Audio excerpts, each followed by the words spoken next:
ആരോ ഒരാൾ ഭാഗം 25. അപ്പോൾ ആ പോലീസ് ഉദ്യോഗസ്ഥനും ആരുടെയൊക്കെയോ ആളാണെന്നാണോ മോള് പറയുന്നത്? ആ വാഹനം സ്റ്റേഷൻ കോമ്പൗണ്ട് വിട്ടു തുടങ്ങിയപ്പോൾ ഡോക്ടർ വർഗീസ് ചോദിച്ചു.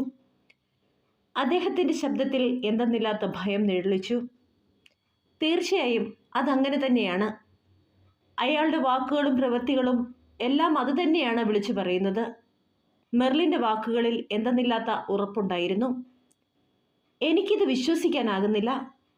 നമ്മളെപ്പോലെ സമൂഹത്തിൽ നിലയും വിലയുമുള്ള ആളുകളുടെ അവസ്ഥ ഇതാണെങ്കിൽ നമ്മുടെ സമൂഹത്തിലെ പാവപ്പെട്ട ആളുകളുടെ അവസ്ഥ എന്തായിരിക്കും? നമ്മുടെ സച്ചുവിനെ പോലെ ഒരാളെ കൊല്ലാൻ ആർക്കായിരിക്കും മനസ്സ് വന്നിരിക്കുക? ഇനി മുന്നോട്ട് നമുക്ക് എന്ത് ചെയ്യാനാകും? ഫെർണാണ്ടസ് നെഞ്ചു തിരുമ്മിക്കൊണ്ട് ചോദിച്ചു. ഒന്നിനും എനിക്കിപ്പോൾ ഉത്തരമില്ല. എല്ലാം കണ്ടുപിടിക്കേണ്ടിയിരിക്കുന്നു. എന്തായാലും ഒരു കാര്യം ഉറപ്പാണ്. സച്ചുവേട്ടൻ ചെയ്ത ഏതെങ്കിലും ഒരു പ്രവൃത്തിദോഷം കൊണ്ടല്ല അദ്ദേഹത്തിന് ഇങ്ങനെ സംഭവിച്ചത്. ഇതിനു പുറകിലുള്ള കാരണങ്ങൾ വേറെയാണ്.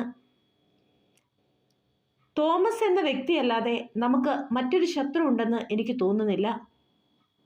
പക്ഷേ ആ മനുഷ്യനിലേക്ക് എത്താൻ പോലും നമുക്ക് ആകുന്നില്ലല്ലോ. എന്നോ മരിച്ചു മൺമറഞ്ഞു എന്ന് ആളുകൾ വിശ്വസിക്കുന്ന അയാളുടെ പേര് നമ്മൾ എങ്ങനെയാണ് സ്റ്റേഷനിൽ പറയുക? മെർലിൻ്റെ വാക്കുകൾക്ക് വർഗീസ് മറുപടി പറയുമ്പോൾ ആ ശബ്ദം വല്ലാതെ ഇടറിയിരുന്നു.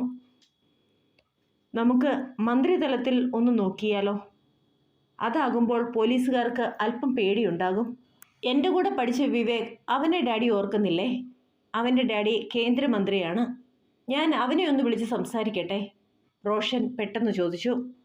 മെർലിൻ കൈകൊണ്ട് റോഷന് നേരെ വേണ്ട എന്ന് ആംഗ്യം കാണിച്ചു. പിന്നെ പറയാൻ തുടങ്ങി. വേണ്ട റോഷ്, നമുക്കിപ്പോൾ മിണ്ടാതിരിക്കാം. നമുക്കും ഒരു ശാന്തത ആവശ്യമാണ്. എവിടെയോ എന്തൊക്കെയോ പ്രശ്നങ്ങളുണ്ട്. ആരൊക്കെയോ ഈ കേസിൻ്റെ പുറകെ നിഴല് പോലെ നമ്മളെ പിന്തുടരുന്നു. അതൊരിക്കലും അടഞ്ഞുപോയ സച്ചു എന്ന അധ്യായത്തിന് പുറകെ ആവണമെന്നില്ല. ഇനി അടയാനായി ബാക്കിയുള്ള നമ്മൾ ഓരോരുത്തരുടെയും പുറകെ. അതുകൊണ്ട് ഇപ്പോൾ നമുക്ക് ചെയ്യാനുള്ളത് നമുക്ക് പുറകെയുള്ളവരെ തെറ്റിദ്ധരിപ്പിക്കുക എന്നത് മാത്രമാണ്. നമ്മൾ ഈ കേസിൻ്റെ പുറകെ അല്ല എന്നറിയുമ്പോൾ അവർ അടുത്ത ലക്ഷ്യത്തിലേക്ക് പെട്ടെന്ന് തന്നെ ഇറങ്ങും. എന്തുകൊണ്ടും അതാണ് നല്ലത്. മെർലിൻ്റെ വാക്കുകൾ എല്ലാവരിലും വല്ലാത്ത ഭയം നിറയ്ക്കുമ്പോൾ അവരെല്ലാവരും വല്ലാത്ത ഞെട്ടലോടെ അവളെ നോക്കി. കുറച്ചു സമയം നിശബ്ദയായിരുന്നിട്ട് അവൾ തുടർന്നു പറയാൻ തുടങ്ങി. എല്ലാവരോടുമായി എനിക്കൊന്നേ പറയാനുള്ളൂ. എപ്പോഴും കണ്ണും കാതും തുറന്നു വയ്ക്കണം. അവനവന് ചുറ്റും മാത്രമല്ല, നമ്മൾ ഓരോരുത്തരുടെയും ചുറ്റും. എപ്പോൾ ആർക്ക് എന്ത് സംഭവിക്കുമെന്ന് നമുക്ക് പറയാനാവില്ല. പിന്നെ വേറൊരു കാര്യം കൂടി. ഞാൻ നാളെ മുതൽ ഒരാഴ്ച കൂടി ലീവാണ്. റോഷന് വേണമെങ്കിൽ എനിക്കൊപ്പം കൂടാം. ഇല്ലെങ്കിൽ ഓഫീസിലേക്ക് തിരിച്ചു പോകാം. ഇപ്പോൾ ആരും എന്നോട് ഒന്നും ചോദിക്കരുത്. എനിക്ക് കുറച്ചു പേരെ കാണാനുണ്ട്. എന്തോ തീരുമാനിച്ചുറപ്പിച്ചതുപോലെയായിരുന്നു അവളുടെ ആ വാക്കുകൾ. മോളെ, ഇത് അപകടം പിടിച്ച കളിയാണ്. നമുക്കിത് വേണോ? വർഗീസ് ശബ്ദം താഴ്ത്തി ചോദിച്ചു. അതെനിക്കറിയാം. ഇതിലൊരുപാട് അപകടങ്ങളുണ്ട്. പക്ഷേ എനിക്ക് മുന്നോട്ട് പോയേ പറ്റൂ. വർഗീസിൻ്റെ ഭയം നിറഞ്ഞ വാക്കുകളെ ഒട്ടും കൂസാതെ മെർലിൻ വാശിയോടെ പറഞ്ഞു. നീ ഒരു പെൺകുട്ടിയാണ്, അത് ഓർമ്മ വേണം. ഇനിയൊരു നഷ്ടത്തെ താങ്ങാനുള്ള ശേഷി ഞങ്ങൾക്കാർക്കുമില്ല. നമുക്ക് നിയമത്തിൻ്റെ വശം മാത്രം മതി. നമുക്കറിയാത്ത കളികളുടെ വശത്തേക്ക് തിരിഞ്ഞുപോലും നോക്കണ്ട. മെർലിൻ തീർത്തു പറയുമ്പോൾ വർഗീസ് ഒരിക്കൽ കൂടി അവളെ തടയാൻ ഒരു ശ്രമം നടത്തി.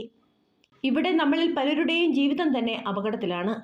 നമ്മൾ ഭയന്നു പിന്മാറിയാലും സംഭവിക്കേണ്ടത് സംഭവിക്കുക തന്നെ ചെയ്യും. അപ്പോൾ പിന്നെ എന്തിനാണ് നമ്മൾ ഭയക്കുന്നത്? പിന്നെ ഇതൊരു അനുജത്തിയുടെ കടമയാണ്. ഏട്ടനെ ജീവന് തുല്യം സ്നേഹിച്ച ഒരു അനുജത്തിയുടെ. ഇനി ആരെതിർത്താലും ഞാൻ ഇതിൻ്റെ പുറകെ പോകുക തന്നെ ചെയ്യും. ഇതിൻ്റെ അന്ത്യം കാണാതെ എനിക്ക് തിരിച്ചൊരു മടക്കമുണ്ടാകില്ല. ആരൊക്കെ എന്തൊക്കെ മറന്നാലും എനിക്ക് എൻ്റെ ഏട്ടനെയും ആ സ്നേഹത്തെയും മറക്കാനാവില്ല. അവൾ വല്ലാത്ത വേദനയോടെ പറഞ്ഞു. എങ്കിലും അവളുടെ വാക്കുകൾക്ക് പാറ പോലെ ഉറപ്പുണ്ടായിരുന്നു. മറ്റൊരു കാര്യം കൂടി.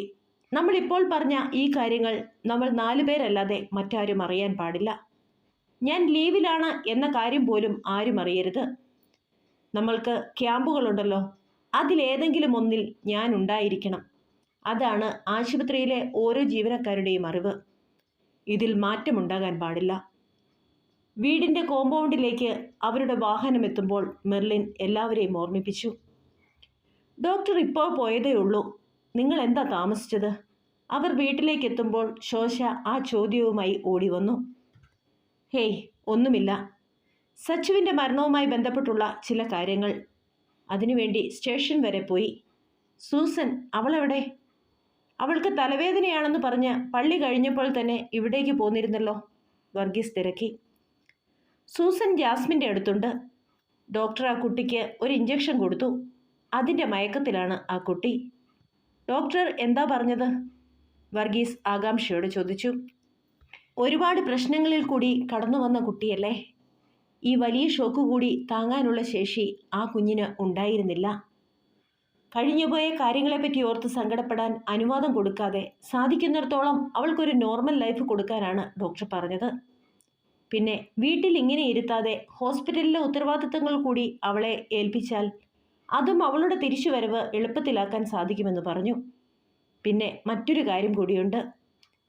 സച്ചുവിൻ്റെ മരണം ആ കുട്ടി അംഗീകരിക്കാൻ ഇപ്പോഴും തയ്യാറാകുന്നില്ല. അവൾക്കുള്ളിൽ ഇപ്പോഴും സച്ചു ജീവിച്ചിരിപ്പുണ്ട്. കുറേ കാലത്തെ ട്രീറ്റ്മെൻറ്റ്, അതുമല്ലെങ്കിൽ മറ്റൊരു ഷോക്ക്, അതിലൂടെ മാത്രമേ അവളുടെ തിരിച്ചുവരവ് ഉണ്ടാകുകയുള്ളൂ. അതുവരെ നമ്മളൊക്കെ അല്പം ബുദ്ധിമുട്ടേണ്ടിയിരിക്കുന്നു. ഇതൊക്കെയാണ് ഡോക്ടർ പറഞ്ഞത്. ശോശ എല്ലാം വിശദീകരിച്ച് തന്നെ പറഞ്ഞു. ഹോ, അപ്പോൾ നമ്മളിനി എന്തു ചെയ്യും? ആ കുട്ടി റോഷനെയാണ് സച്ചുവായി കാണുന്നത്. ഫെർണാണ്ടസിൻ്റെ ശബ്ദമിടറി. തൽക്കാലം റോഷനെ വേറെ എവിടേക്കെങ്കിലും മാറ്റിയാലോ? ഇതൊക്കെ കണ്ടു നിൽക്കാൻ എല്ലാവർക്കും പറ്റിയെന്ന് വരില്ല. വർഗീസ് മെർലിനെ നോക്കിക്കൊണ്ട് ചോദിച്ചു. കുറച്ചൊക്കെ സഹിക്കേണ്ടി വരും. സച്ചുവേട്ടൻ നമുക്കെല്ലാവർക്കും പകർന്നു തന്ന സ്നേഹത്തോളം വലുതല്ല ഈ സഹനങ്ങൾ. പിന്നെ റോഷൻ്റെ കാര്യം, അവൻ ഇവിടെ നിന്നും പോയാൽ ഒരുപക്ഷെ കാര്യങ്ങൾ കൂടുതൽ പ്രശ്നമായേക്കാം. ജാസ്മിന് മാത്രമല്ലേ ബോധം നഷ്ടപ്പെട്ടിട്ടുള്ളൂ. റോഷന് ഇപ്പോഴും സ്വബോധമുണ്ട്. നന്മ തിന്മകളെ തിരിച്ചറിയാനും ജ്യേഷ്ഠത്തിയായി കാണാനുമുള്ള കഴിവ് അവനുണ്ടെന്ന് ഞാൻ വിശ്വസിക്കുന്നു. വർഗീസിൻ്റെ ചോദ്യത്തിന് ഉത്തരമായി മെർലിൻ സാവധാനം പറഞ്ഞു. റോഷൻ്റെ കണ്ണുകളിൽ ഞെട്ടൽ നിറഞ്ഞു. വരാൻ പോകുന്നത് ഏതൊക്കെ തരത്തിലുള്ള പരീക്ഷണങ്ങളാണെന്നറിയാതെ ആ കുടുംബം പകച്ചു നിന്നു. സംസാരിക്കുമ്പോൾ മുഴുവൻ സമയവും മെർലിൻ്റെ കണ്ണുകൾ റോഷനിൽ തന്നെയായിരുന്നു. അവൻ്റെ മുഖത്ത് എന്തെന്നില്ലാത്ത ആശങ്ക നിറയുന്നത് അവൾ കണ്ടു. ഇടയ്ക്കൊക്കെ വല്ലാത്ത ആലോചനയിലാണ്ടു പോകുന്ന റോഷനെ കണ്ടപ്പോൾ മെർലിൻ്റെ നെറ്റി ചുളിഞ്ഞു. അവളുടെ മനസ്സിൽ സംശയത്തിൻ്റെ കൊടുങ്കാറ്റ് അലയടിക്കാൻ തുടങ്ങി. ഒരുപക്ഷെ സച്ചുവേട്ടൻ്റെ മരണത്തിന് റോഷന് എന്തെങ്കിലും തരത്തിൽ പങ്കുണ്ടാകുമോ? സച്ചുവേട്ടനെ പ്രണയിച്ചതിൻ്റെ പേരിൽ താൻ സായിയെ സംശയിച്ചു. അങ്ങനെയെങ്കിൽ റോഷനെയും സംശയിക്കേണ്ടതില്ലേ? ജാസ്മിനോട് അവനുണ്ടായിരുന്ന പ്രണയം അറിയാവുന്നത് തനിക്ക് മാത്രമാണ്. ഒരുപക്ഷെ തനിക്ക് കിട്ടാതെ പോയ തൻ്റെ പ്രണയത്തെ സ്വന്തമാക്കാൻ അവനെന്തെങ്കിലും. അതുവരെയില്ലാത്ത അങ്ങനെയൊരു സംശയം കൂടി അവളുടെ മനസ്സിലേക്ക് ഞെട്ടലോടെ കടന്നു വന്നു. നോ, ഒരിക്കലുമില്ല. താൻ അർത്ഥങ്ങളില്ലാത്ത എന്തൊക്കെയോ ചിന്തിച്ചു കൂട്ടുന്നു. പ്രാണനെ പോലെ സ്നേഹിച്ച ഏട്ടൻ്റെ മരണത്തിൽ അനുജനെ സംശയിക്കുന്ന മഹാപാപം. ഇങ്ങനെയൊന്ന് ചിന്തിക്കുന്ന താൻ ഒരിക്കലും മാപ്പർഹിക്കുന്നില്ല. ചിന്തകൾ ഭ്രാന്ത് പിടിപ്പിക്കുമ്പോൾ മെർലിൻ സ്വയം ശപിച്ചു. റോഷൻ, ഏട്ടൻ്റെ ഇഷ്ടം അറിഞ്ഞപ്പോൾ തന്നെ തൻ്റെ ഇഷ്ടത്തെ മറക്കാൻ തയ്യാറായവൻ, അവരുടെ നല്ല ജീവിതത്തിനു വേണ്ടി നാട് വിടാൻ തീരുമാനിച്ചവൻ. അവന് എന്നെ വേണ്ടെന്ന് പറഞ്ഞാലും എനിക്ക് അവനെ വേണ്ടെന്ന് വെക്കാനാവില്ല. മരണം വരെ റോഷൻ എന്ന വ്യക്തിയല്ലാതെ ഈ ശരീരത്തിലും മനസ്സിലും മറ്റൊരാൾക്ക് ഇടം കൊടുക്കാനാകില്ല.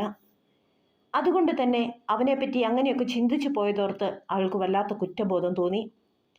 പ്രണയത്തിനൊരു കുഴപ്പമുണ്ട്.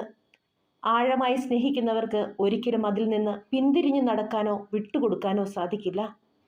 ഒരു നിഴല് പോലെ അവരെപ്പോഴും നമ്മുടെ കൂടെ ഉണ്ടാകും. നമുക്ക് വീട്ടിലേക്ക് പോയാലോ ഡാഡി? ഇവിടെ നിൽക്കുമ്പോൾ എനിക്ക് എന്തെന്നില്ലാത്ത സങ്കടം തോന്നുന്നു. സച്ചുവേട്ടനില്ലാത്ത ഈ വീട് എന്നെ വല്ലാതെ സങ്കടപ്പെടുത്തുന്നു. എന്തായാലും ജാസ്മിൻ ഉറങ്ങുകയാണല്ലോ. അതുകൊണ്ട് തന്നെ ഞാനിവിടെ നിൽക്കേണ്ട കാര്യവുമില്ല. നമുക്ക് പോയിട്ട് പിന്നെ വരാം. എനിക്കും ഒന്നുറങ്ങണം. ഇനിയും ഒരുപാട് കാര്യങ്ങൾ ചെയ്തു തീർക്കാനുണ്ട്, പ്ലാൻ ചെയ്യാനുണ്ട്. തൻ്റെ മനസ്സ് തൻ്റെ പിടിവിട്ടു പോകുന്നത് തിരിച്ചറിഞ്ഞുകൊണ്ട് മെർലിൻ ഫെർണാണ്ടസിനോട് ചോദിച്ചു. മോളെ, അത് ഞാൻ വീട്ടിലൊന്നും ഉണ്ടാക്കിയിട്ടില്ല. രാവിലെ തന്നെ ഇവിടേക്ക് പോകുന്നത് കൊണ്ട് എല്ലാവർക്കും വേണ്ട ആഹാരം ഞങ്ങൾ ഇവിടെയാണ് ഉണ്ടാക്കിയത്. കഴിച്ചിട്ട് പോയാൽ മതി. ശോശ പെട്ടെന്ന് പറഞ്ഞു. വേണ്ട മമ്മി, എനിക്ക് വിശക്കുന്നില്ല. മൊബൈലിൽ വന്ന മെസ്സേജ് ഓപ്പൺ ചെയ്തുകൊണ്ടായിരുന്നു അവളത് പറഞ്ഞത്. ഡാഡി, ഞാനൊന്ന് പുറത്തേക്ക് പോവുക. അത്യാവശ്യമായി ഒരാളെ കാണാനുണ്ട്. പെട്ടെന്ന് അത് പറഞ്ഞുകൊണ്ട് മെർലിൻ പുറത്തേക്ക് നടന്നു. എല്ലാവരും പരസ്പരം നോക്കി. ആർക്കും ഒന്നും മനസ്സിലായില്ല. ഇവളിത് എവിടേക്കാ പോയത്? എൻ്റെ കുഞ്ഞ് വല്ലാത്ത സങ്കടത്തിലാ. അതിൻ്റെ മട്ടും ഭാവവുമൊക്കെ കാണുമ്പോൾ തന്നെ എനിക്കെന്തോ വല്ലാത്ത പേടി തോന്നുന്നു. മോനെ, അവളെ തനിച്ചു വിടരുതായിരുന്നു. ശോശ റോഷനെ നോക്കി. റോഷന് അപ്പോഴാണ് സ്ഥലകാല ബോധം വന്നത്. അവൻ പെട്ടെന്ന് തന്നെ പുറത്തേക്ക് കുതിച്ചു. പക്ഷേ അവൻ പുറത്തെത്തുമ്പോഴേക്കും മെർലിൻ്റെ ബുള്ളറ്റ് ഗേറ്റ് കടന്ന് ചീറിപ്പാഞ്ഞു പോയിരുന്നു.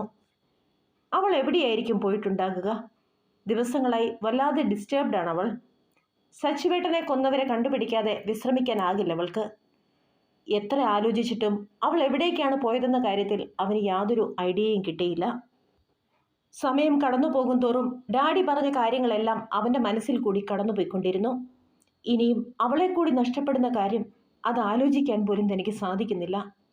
2-3 തവണ അവളുടെ ഫോണിലേക്ക് അവൻ വിളിച്ചു നോക്കി.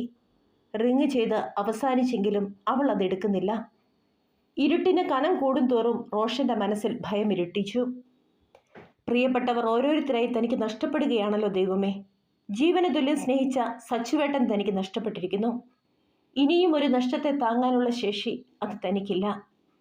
ഡാ, നീ എവിടെയാ? അവൾക്കൊരു മെസ്സേജ് അയച്ച് അതിൻ്റെ മറുപടിക്കായി അവൻ കാത്തിരുന്നു. രാത്രി വൈകും തോറും തങ്ങളുടെ ജീവിതത്തിലെ സുന്ദര നിമിഷങ്ങളെല്ലാം അവൻ്റെ ഓർമ്മയിലേക്ക് തെളിഞ്ഞു വന്നു. അപ്പോഴേക്കും എല്ലാവരും ഉറങ്ങാൻ പോയിരുന്നു. പക്ഷേ അവൾ തിരിച്ചു വരാതെ തനിക്ക് ഉറങ്ങാനാകില്ല. തനിക്ക് അവളോടുള്ള ഫീലിംഗ് അതെന്തായിരുന്നു? ആ രാത്രിയുടെ നിശബ്ദതയിൽ റോഷൻ ആലോചിച്ചത് അതാണ്. ആ ആലോചനകൾ തന്നെ ഭ്രാന്ത് പിടിപ്പിക്കുന്നത് പോലെ അവന് തോന്നി. തന്നെ ഭ്രാന്തമായി പ്രണയിച്ച അവളെ പലപ്പോഴും അവോയ്ഡ് ചെയ്യാനായിരുന്നു താൻ ശ്രമിച്ചത്. പക്ഷേ ഇപ്പോൾ താൻ മനസ്സിലാക്കുന്നു, അവൾ തനിക്ക് ആരൊക്കെയോ ആയിരുന്നുവെന്ന്.